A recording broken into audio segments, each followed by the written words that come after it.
ಕ್ರಿಸ್ತರಲ್ಲಿ ನನ್ನೊಲವಿನ ಸಹೋದರ ಸಹೋದರಿಯರೇ, ನಿಮಗೆಲ್ಲರಿಗೂ ಹೊಸ ವರ್ಷದ ಶುಭಾಶಯಗಳು. 2023 ನಿಮಗೆ ಸರ್ವ ಹರ್ಷವನ್ನು, ಆಶೀರ್ವಾದವನ್ನು, ಅನುಗ್ರಹವನ್ನು ದಯಪಾಲಿಸಲಿ ಎಂದು ಹರಿಹರದ ಆರೋಗ್ಯ ಮಾತೆಯ ಬಸಲಿಕಾ ಪುಣ್ಯಕ್ಷೇತ್ರದಿಂದ ಶುಭ ಕೋರುತ್ತಾ ಇದ್ದೇನೆ.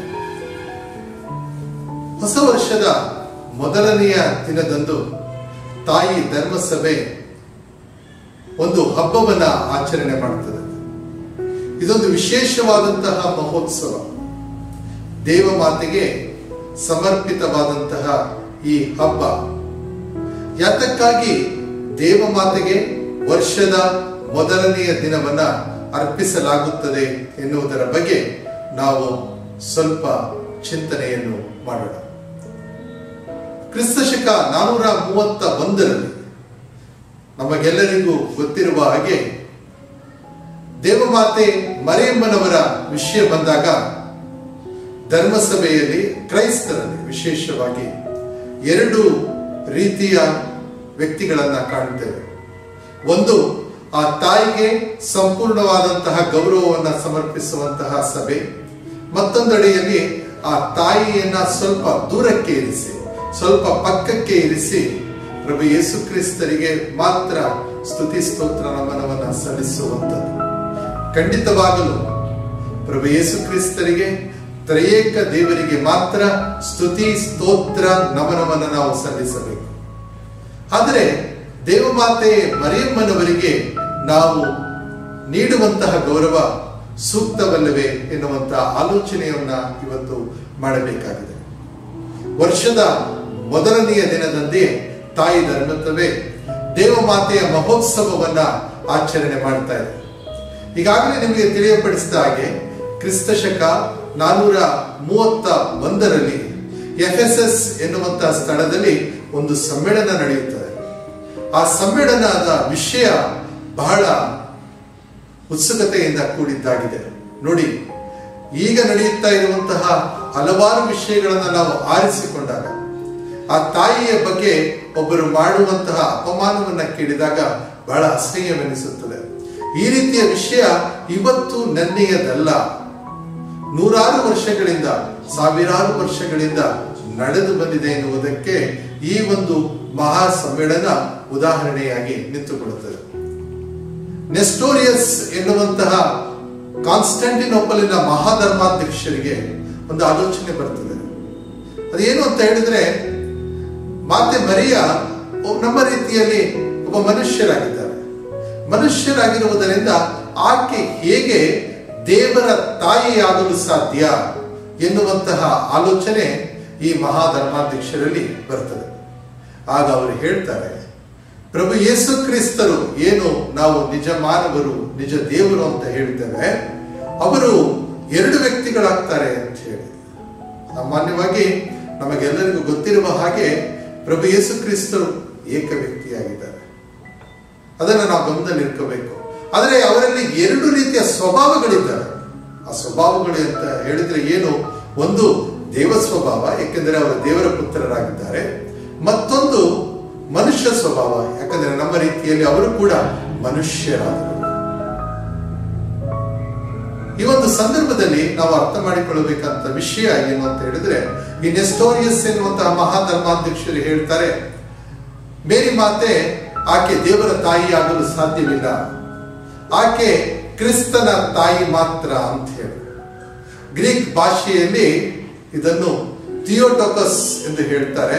ಆಕೆ ಥಿಯೋಟೋಕಸ್ ಅಂದ್ರೆ ದೇವರ ತಾಯಿ ಆಗಲು ಸಾಧ್ಯವಿಲ್ಲ, ಬದಲಾಗಿ ಆಕೆ ಕ್ರಿಸ್ತನ ತಾಯಿ, ಕ್ರಿಸ್ತೋಟೋಕಸ್ ಎನ್ನುವಂತಹ ಮಾತನ್ನ ಎತ್ತಿ ಹಿಡಿಯುತ್ತಾರೆ. ಧರ್ಮಸಭೆ ಆಗಲೇ ಅಲ್ಲೋಲ ಕಲ್ಲೋಲವಾಗ್ತದೆ.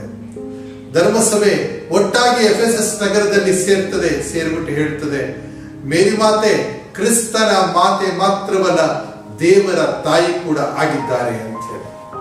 ಈ ದೇವರ ತಾಯಿಯ ಮಹೋತ್ಸವವನ್ನ ನಾವಿಂದು ವಿಜೃಂಭಣೆಯಿಂದ ಆಚರಣೆ ಮಾಡ್ತಾ ಇದ್ದೇವೆ. ಈ ಒಂದು ಸಭೆಯಲ್ಲಿ, ಎಫೆಸಸ್ನ ಮಹಾಸಮ್ಮೇಳನದಲ್ಲಿ ತೆಗೆದುಕೊಂಡಂತಹ ನಿರ್ಧಾರ ಮುಂದೆ ಶತಶತಮಾನಗಳ ಆದಿಯಿಂದ ಅನೇಕ ರೀತಿಯ ಬದಲಾವಣೆಗಳಿಗೆ, ಧರ್ಮಸಭೆಯ ಚಿಂತನೆಗಳಿಗೆ ಹಾದಿ ಮಾಡಿ ಕೊಡುತ್ತದೆ. ಈ ಒಂದು ಸಂದರ್ಭದಲ್ಲಿ ನಾವು ಅರ್ಥ ಮಾಡಿಕೊಳ್ಳಬೇಕಾದ ವಿಷಯಗಳು ಹಲವಾರು ಇದ್ದಾವೆ. ದೇವಮಾತೆ ಮರಿಯಮ್ಮನವರ ಬಗ್ಗೆ ನಾವು ಮಾತನಾಡ್ತಾ ಇರಬೇಕಾದ್ರೆ ಇವತ್ತಿನ ಈ ವಾಕ್ಯಗಳು ಏನಿದ್ದಾವೆ, ದೇವಾರಾಧನಾ ವಿಧಿಯಲ್ಲಿ ಬರುವಂತಹ ವಾಕ್ಯಗಳು, ವಿಶೇಷವಾಗಿ ಇವತ್ತಿನ ಮೊದಲನೇ ವಾಚನದಲ್ಲಿ ನಾವು ನೋಡುತ್ತೇವೆ, ಮೋಶೆಗೆ ದೇವರು ಹೇಳ್ತಾರೆ, ಆರೋನನಿಗೂ ಆತನ ಮಕ್ಕಳಿಗೂ ತಿಳಿಯಪಡಿಸಿರಿ. ಏನನ್ನು ತಿಳಿಸಬೇಕು? ಏನಂತ ಹೇಳಿದ್ರೆ, ನೀವು ಆಶೀರ್ವದಿಸುವಾಗ, ಹಾಗಾದ್ರೆ ಆಶೀರ್ವಾದ ಮಾಡುವುದು ಯಾರ ಕೆಲಸ? ನಾವು ಇಷ್ಟಪಡದಿದ್ದರೂ ಕೂಡ ಅದು ಯಾಜಕರ ಕೆಲಸವಾಗಿದೆ. ಮೋಶೆಗೆ ಆ ಅಧಿಕಾರವನ್ನ ದೇವರು ಕೊಡೋದಿಲ್ಲ. ಮೋಶೆಯ ಬಳಿಯಲ್ಲಿ ಹೇಳ್ತಾರೆ, ಸಂಖ್ಯಾಕಾಂಡದಲ್ಲಿ ಇವತ್ತು ಓದುವಂತಹ ಮೊದಲನೆಯ ವಾಚನದಲ್ಲಿ ನಾವು ನೋಡ್ತೇವೆ, ಮೋಶೆಗೆ ಆಜ್ಞಾಪಿಸಿ ಅವರು ಹೇಳ್ತಾರೆ, ಆರೋನನಿಗೂ ಆತನ ಮಕ್ಕಳಿಗೂ, ಅಂದ್ರೆ ಯಾಜಕ ಕುಲಕ್ಕೆ, ಆರೋನ ಯಾಜಕ ಕುಲಕ್ಕೆ ಸೇರಿದವನಾಗಿದ್ದಾನೆ. ಆ ಯಾಜಕ ಕುಲಕ್ಕೆ ನೀವು ಆಶೀರ್ವಾದವನ್ನ ಮಾಡಬೇಕಾದ್ರೆ ಏನು ಹೇಳಬೇಕು? ನೀವು ಅದನ್ನು ಕೂಡ ಬಹಳ ಸುಂದರವಾಗಿ ಬರೆಯಲಾಗಿದೆ. ದೇವರು ಪ್ರಸನ್ನ ಮುಖದಿಂದ ನಿಮ್ಮನ್ನು ನೋಡುವಂತೆ ಆಗಲಿ ಅಂತ ಹೇಳಿ. ಹೀಗೆ ಧರ್ಮಸಭೆ ನಮ್ಮ ಜೀವನವನ್ನ ಈ ಹೊಸ ವರ್ಷದಲ್ಲಿ ಆರಂಭಿಸುವಾಗ ಅದು ಆಶೀರ್ವಾದ ಪೂರಿತ ಜೀವನವಾಗಬೇಕು ಅಂತ ಹೇಳಿ, ಅದಕ್ಕೆ ಇವತ್ತಿನ ಕೀರ್ತನೆಯಲ್ಲೂ ಕೂಡ ಅಂತ ಶ್ಲೋಕದಲ್ಲೂ ಕೂಡ ನಾವು ನೋಡ್ತೇವೆ, ಹರಸು ದೇವ ನಮ್ಮನ್ನು ಆಶೀರ್ವದಿಸು ಅಂತೇಳಿ. ದೇವರ ಆಶೀರ್ವಾದವಿಲ್ಲದಿದ್ದರೆ ನಾವು ಬದುಕಲು ಸಾಧ್ಯವಿಲ್ಲ. ದೇವರ ಆಶೀರ್ವಾದ ಒಬ್ಬ ವ್ಯಕ್ತಿಗೆ ಹೇಗೆ ಬರುತ್ತದೆ, ದೇವರ ಆಶೀರ್ವಾದ ಒಬ್ಬ ವ್ಯಕ್ತಿಗೆ ಯಾವಾಗ ಬರುತ್ತದೆ ಎನ್ನುವುದಕ್ಕೆ ಧರ್ಮೋಪದೇಶ ಕಾಂಡ 30ನೇ ಅಧ್ಯಾಯ 15ನೇ ವಚನವನ್ನ ನಾವು ನೋಡಬೇಕಾಗುತ್ತದೆ. ಅಲ್ಲಿ ದೇವರು ಹೇಳ್ತಾರೆ, ನಾನು ನಿನ್ನ ಮುಂದೆ 2 ಹಾದಿಯನ್ನ ಇರಿಸಿದ್ದೇನೆ.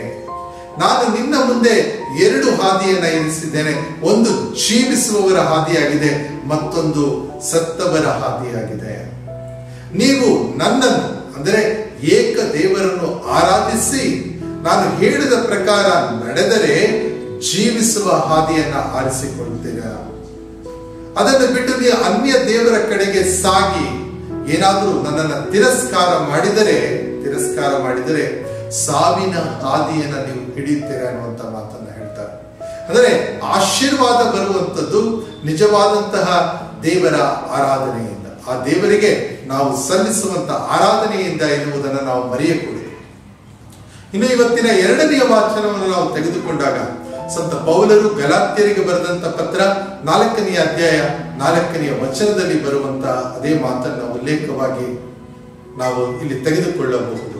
ಕಾಲವು ಪರಿಪಕ್ವವಾದಾಗ ಎಂದು ಹೇಳಿದರೆ ಸರಿಯಾದ ಸಮಯದಲ್ಲಿ, ಸೂಕ್ತ ಸಮಯದಲ್ಲಿ ಪ್ರಭು ಒಂದು ಆಯ್ಕೆಯನ್ನ ಮಾಡಿಕೊಡ್ತಾರೆ. ಅದು ಯಾವ ಆಯ್ಕೆ? ತಮ್ಮ ಪುತ್ರನು ಒಬ್ಬ ಸ್ತ್ರೀಯ ಮೂಲಕ ಜನಿಸುವ ಹಾಗೆ ಮಾಡ್ತಾರೆ ಅಂತ ಹೇಳಿ. ಇಡೀ ಹೊಸ ಒಡಂಬಡಿಕೆಯಲ್ಲಿ ದೇವಮಾತೆ ಮರಿಯಮ್ಮನವರ ಬಗ್ಗೆ ಬರೆಯಲ್ಪಟ್ಟಂತಹ ಮೊದಲ ವಾಕ್ಯ ಯಾವುದು ಅಂತ ಹೇಳಿದ್ರೆ ಅದು ಶುಭ ಸಂದೇಶದ ವಾಕ್ಯವಲ್ಲ ಪ್ರಿಯರೇ. ಬದಲಾಗಿ ಇವತ್ತಿನ ಆಲಿಸಿದಂತ ಈ 2ನೆಯ ವಾಚನದಲ್ಲಿ ಕಂಡು ಬರುವ ಗಲಾತ್ಯರ ಬರೆದಂತ ಪತ್ರದಲ್ಲಿ ಕಾಣಿಸಿಕೊಳ್ಳುವಂತಹ ಇದೇ ಮಾತುಗಳಾಗಿದ್ದಾವೆ. ಈ ಒಂದು ಸಂದರ್ಭದಲ್ಲಿ ನಾವು ನೋಡಬೇಕು ಏನು ಅಂತ ಹೇಳಿದ್ರೆ, ಇವತ್ತು ಸರಿಯಾಗಿ 8ನೆಯ ದಿನವಾಗಿದೆ. ಕ್ರಿಸ್ಮಸ್ ಹಬ್ಬದ ಆಚರಣೆಯಾಗಿ 8ನೆಯ ದಿನ ಏನಾಗುತ್ತೆ ಇವತ್ತಿನ ಶುಭ ಸಂದೇಶದಲ್ಲಿ ನಾವು ಓದುವ ಹಾಗೆ, ಪ್ರಭು ಯೇಸು ಕ್ರಿಸ್ತರನ್ನ ಸುನ್ನತಿ ಮಾಡಿಸುವುದಕ್ಕಾಗಿ ಆ ಸ್ಥಳಕ್ಕೆ ಅವರನ್ನ ಕರೆದುಕೊಂಡು ಹೋಗಲಾಗುತ್ತದೆ. ಇದರ ಸ್ಮರಣಾರ್ಥವಾಗಿ ಹಾಗೂ ಒಂದು ಹಬ್ಬ ಅದು ತನ್ನ ಪರಿಪೂರ್ಣತೆಯನ್ನ ಕಾಣುವಂಥದ್ದು 8 ದಿನಗಳ ಆಚರಣೆಯ ಮೂಲಕ, 7 ದಿನಗಳ ಸಂಪೂರ್ಣ ಆಚರಣೆಯ ಮೂಲಕ ಸಾಬತ್ ದಿನಕ್ಕೆ ಹೆಜ್ಜೆ ಇಡ್ತಾ ಇರಬೇಕಾದ್ರೆ ಯಹೂದ್ಯರು ಅದನ್ನ ಒಂದು ದೊಡ್ಡ ಮಹೋತ್ಸವವಾಗಿ ಆಚರಣೆ ಮಾಡ್ತಾ ಇದ್ರು. ಅದಕ್ಕಾಗಿಯೇ ಈ ದೇವಮಾತೆಯ ಮಹೋತ್ಸವ ನಮಗೆ ಬಹಳ ಮುಖ್ಯವಾಗುತ್ತದೆ. ನಾವು ಆ ತಾಯಿಗೆ ಗೌರವವನ್ನು ಸಮರ್ಪಿಸಿ ದೇವಮಾತೆಗೆ ಸಕಲ ಗೌರವವನ್ನು ಅರ್ಪಿಸುವಂಥದ್ದು ಪ್ರಭು ಯೇಸು ಕ್ರಿಸ್ತರಿಗೆ ನಾವು ನೀಡುವಂತಹ ಗೌರವವಾಗಿದೆ. ಯಾಕಂತ ಹೇಳಿದ್ರೆ, ಯಾವ ತಾಯಿಯನ್ನ ತಿರಸ್ಕರಿಸಿ ಆಕೆಯ ಮಗನ ಮೆಚ್ಚುಗೆಯನ್ನ ನಾವು ಪಡೆದುಕೊಳ್ಳಲು ಸಾಧ್ಯವಿಲ್ಲ. ಇದನ್ನು ನಾವು ಮನಸ್ಸಿನಲ್ಲಿ ಇಟ್ಟುಕೊಳ್ಳಬೇಕು. ಅದೇ ರೀತಿಯಲ್ಲಿ ನಾವು ದೇವರ ವಾಕ್ಯದಲ್ಲಿ ಆಗಾಗ ಓದ್ತಾ ಇರ್ತೇವೆ, ಏನು ಅಂತ ಹೇಳಿದ್ರೆ, ಒಳ್ಳೆಯ ಮರದಿಂದ ಒಳ್ಳೆಯ ಫಲ ದೊರೆಯುತ್ತದೆ ಅಂತ ಹೇಳಿ.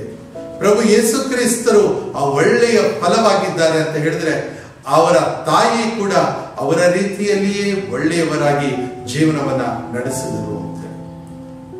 ಆದ್ದರಿಂದ ಮೇರಿ ಮಾತೆಯನ್ನ ನಾವು ದೇವಮಾತೆ ಎಂದು ಸಂಬೋಧಿಸಿ ಇವತ್ತು ಆ ನಾಮವನ್ನ ಇರಿಸಿಕೊಂಡು ಮಹೋತ್ಸವವನ್ನ ಆಚರಣೆ ಮಾಡ್ತಾ ಇದ್ದೇವೆ.